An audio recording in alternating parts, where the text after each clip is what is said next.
अधिवक्ता महिला के मकान पर विपक्षी कर रहे हैं जबरन कब्जा। पीड़ित को अपने ही मकान पर रहना व रख रखाव करना हुआ दुश्वार। आपको बता दूं कि उत्तर प्रदेश सरकार भले ही महिलाओं की रक्षा सुरक्षा व दबंग भूमाफियाओं के खिलाफ कार्रवाई करने को लेकर कड़े इंतजाम कर रखी है, लेकिन स्थानीय प्रशासन के मिलीभगत के कारण ऐसे मामले रोज सामने देखे जा रहे हैं। हाल ही में ताजा मामला कौशाम्बी जनपद के सराय अकिल थाना अंतर्गत बरई ग्राम सभा का मामला सामने आया है, जहां पर बीते 29 जून को पीड़ित अधिवक्ता महिला जयलता त्रिपाठी को गांव के ही विपक्षियों ने रास्ते में रोककर बदसलूकी की और गाली गलौज करते हुए जान से मारने की धमकी दी। बता दूं कि पीड़ित महिला जयलता त्रिपाठी बरई गांव में बने अपने मकान का रख रखाव करने जा रही थी। तभी रास्ते में रोककर विपक्षियों ने बदसलूकी की तो पीड़ित ने किसी प्रकार जान बचाते हुए वहां से अपने घर आ गई और मजदूरों को बुलाकर अपने घर का रख रखा हुआ खपरेल को ठीक कराने लगी। तभी विपक्षियों ने वहां भी पहुंचकर गाली गलौज करते हुए पथराव करने लगे, जिससे काम कर रहे मजदूरों को लग गया, जिससे वे लोग चुटहिल हो गए।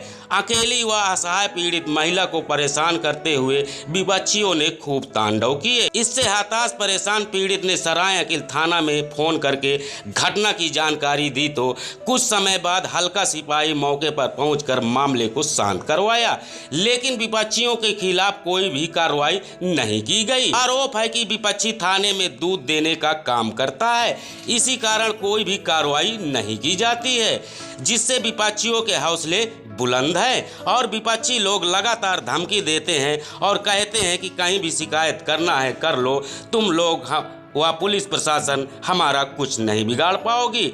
इस प्रकार की धमकियों से हताश परेशान पीड़ित ने सोमवार को पुलिस अधीक्षक महोदय को प्रार्थना पत्र देकर न्याय की गुहार लगाई है और उचित जांच की मांग करते हुए विपक्षियों के खिलाफ सुसंगत धाराओं में मुकदमा पंजीकृत कर जेल भेजे जाने की मांग की है। इधर पीड़ित ने आरोप लगाते हुए बताया कि बीते 29 जून को मैंने अपने घर का रख रखाव व खपरेल ठीक करवा रही थी, तभी गाँव के दबंग व भूमाफिया जगत नारायण उर्फ लल्लू, चंद्रशेखर उर्फ मुन्ना, राम प्रकाश, पंकज की पत्नी तथा मोनू, विकास, आकाश तथा इमली गांव के कुछ अज्ञात लोगों ने एक राय होकर गाली गलौज करते हुए पथराव करने लगे और कहे कि यह संपूर्ण घर हमारा है और इसमें हम अपना कब्जा करके रहेंगे। पीड़ित ने कहा कि विपक्षी लोग अकेली व असहाय समझकर परेशान करते हुए मेरे मकान पर बलपूर्वक जबरन कब्जा करना चाहते हैं। पीड़ित ने यह भी आरोप लगाया है कि विपक्षी दबंग व भूमाफिया किस्म के व्यक्ति हैं और धमकी देते हुए कहते हैं कि हमारे बाप दादाओं ने दर्जनों मर्डर किए हैं और आज तक हमारा कुछ भी कोई बिगाड़ नहीं पाया है, तो तुम क्या हमारा बिगाड़ पाओगी और अगर मौका मिला तो तुम्हें भी जान से मरवा देंगे। अब देखना यह है कि इस प्रकार के खुल्लम खुल्ला धमकी देने वाले के खिलाफ पुलिस अधीक्षक महोदय क्या कार्रवाई करते हैं या यूं ही पीड़ित अधिवक्ता अपने ही मकान को पाने के लिए दर दर की ठोकरें खाती रहेगी। यह मामला गंभीर व उच्च स्तरीय जांच का विषय है। अगर समय रहते हुए इस मामले में कोई ठोस कार्रवाई नहीं की गई तो विपक्षी लोग कभी भी अप्रिय घटना को कारित कर सकते हैं। आइए देखते हैं पीड़ित की यह खास रिपोर्ट। नमस्कार। कार्यालय में प्रार्थना पत्र देने आई, क्या मामला है आपका? मामला ये है भैया कि कल मैं अपने गांव अपने घर गई थी, तो मेरे जो विपक्षी गण हैं, जो अभियुक्त गण भी हैं, कई मुकदमे उनके खिलाफ मतलब थाना सरायकिल में दर्ज है, चार्जशीटेड है, और वो लोग जो है मुझे गांव में अपने घर आने से रोक रहे थे, रास्ते में रोक के, और मुझे मतलब प्रताड़ित कर रहे थे, गाली गलौज कर रहे थे और भद्दी अश्लील अपशब्द कहते हुए गंदी गालियाँ देते हुए मुकदमा वापस लेने का दबाव बना रहे थे। और इसके अतिरिक्त लोग मतलब हमको हमेशा ही जान से मारने की धमकी दिया करते हो। हम ये चंद्रशेखर, रविशंकर, राम प्रकाश, पंकज और विकास, आकाश, बंधु, निधि, पुष्पा और उसकी एक जो है पंकज की पत्नी है और उसके इमली गांव वाले जो गुंडे बदमाश भी आके कल बैठे थे उसके घर में, वो सब लोग जो है घर पे मतलब वहाँ पे एक राय हो कि इकट्ठे थे सब लोग, तो वही जो है वहाँ पे रास्ते में छेद के पहले हम लोग को रोक कर इसी तरह से अपने ही घर में आने में ये लोग रोक लगा रहे थे। और जब मैं मतलब वहाँ पे जब हमसे काफी वो हुआ और हम विरोध किए तो कुछ लोगों को आता देखकर काफी उत्पीड़न करते हुए थोड़ी देर में जो है अपना चले गए। अपने मतलब कि वहाँ से चले गए, मगर वहाँ से ये घर गए। घर जाने के बाद जैसे मैं अपने मकान में जो बारिश हो रही है, तो बारिश से सीलन में दीवारें देख रहे हैं आपकी हमेशा जो है ये पड़ रही है। तो मैं बोली कि इसमें पन्नी डलवा देते, तो पूरे जो है पन्नी पॉलीथीन की चादर डलवा रहे थे कि ये जो है पीछे से पत्थर चलाने लगे सारे लोग। अपने छत में चढ़ के पत्थर चलाने लगे, वहाँ से गाली गलौज करने लगे। गाली गलौज करते हुए और जान से मारने की धमकी देते हुए पथराव करने लगे, जिसमें एक लड़के को चोट भी लग गई थी। फिर जब ये हुआ तो फिर जब ये हम लोग जब उसमें हमने बोला कि ऐसा क्यों कर रहे हो, तो ये गलियारे से आके गलियारे का दरवाजा तोड़ने लगे। जब गलियारे का दरवाजा मेरे घर में घुस के गलियारे का दरवाजा तोड़ने लगे, तो जब आवाज आई हमको, तो हम जो है उसको थाने सूचना दिया और जगह सूचना दिया। तो उसके बाद जो है थाने से पुलिस आई, तो लेकिन 1 घंटे के बाद आई, और तब तक में ये जो है आदमी जो घर के थे वो सब मतलब इधर उधर ये छिप गए और घर की औरतों को आगे करके मतलब वहाँ पे गाली गलौज करवा रहे थे।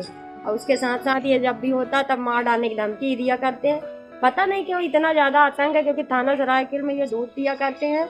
अतुदा होने की वजह से इतना ज़्यादा दबंगई इनकी बड़ी पड़ी है कि मैं ये नहीं समझ पाती कि योगी सरकार हमेशा ये मतलब कहती है कि महिलाएं बेटियां सुरक्षित हैं हमारी सरकार में, और उनके खिलाफ कोई भी अगर अपराध उत्पीड़न करता है तो सख्त कार्रवाई होती है।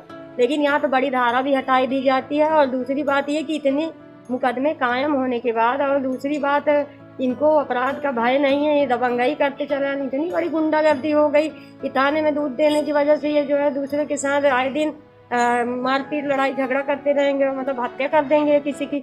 गांव में एक हत्या हो भी चुकी है, फिर भी प्रशासन नहीं जाग रहा, फिर भी थाना नहीं जाग रहा है कि कम से कम कोई सख्त लगाम इनके ऊपर लगाई जा सके।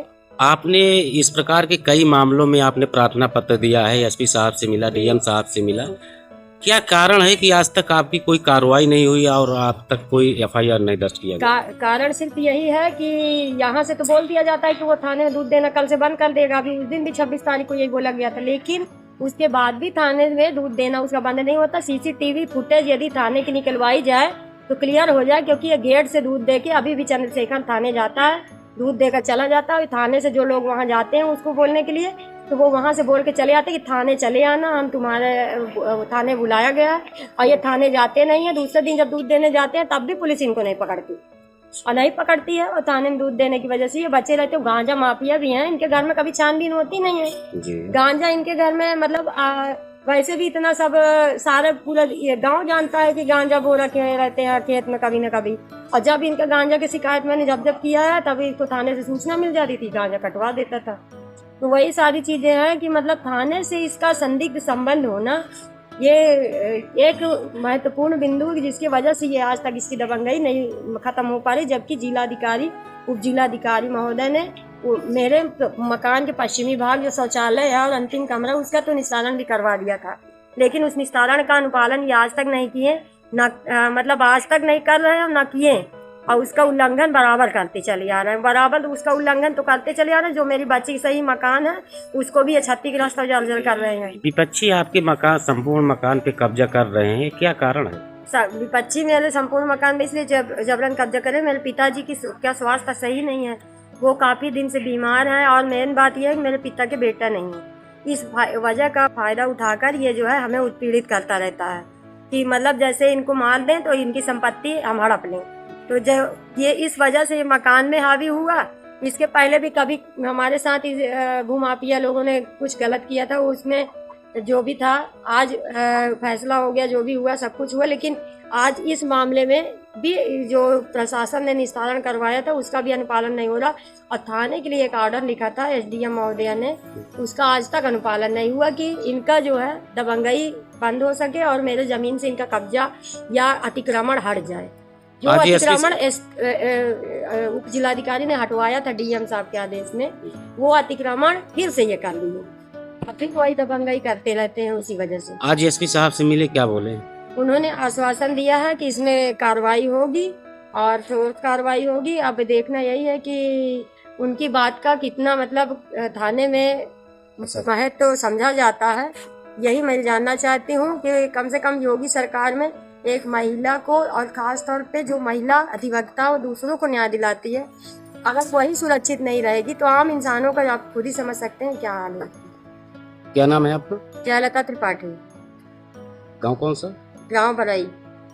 क्या चाहते हैं इस पर? मैं चाहती हूँ कि इसके खिलाफ कोई सख्त कदम उठाया जाए और इसके खिलाफ सख्त से सख्त कार्रवाई हो, कोई सख्त मुकदमा किया जाए या गैंगस्टर की कार्रवाई करके इसको हमेशा के लिए प्रतिबंधित किया जाए, क्योंकि गैंग बनाकर ये लोग हमेशा अपराध करते हैं। एक राय हो जाते पूरे परिवार गैंग बना के 11-12 लोग चले आते हैं, बाहर से ये गुंडे बुला लेते हैं, जैसे इमली गांव से उस दिन बुला के बैठाया था कल।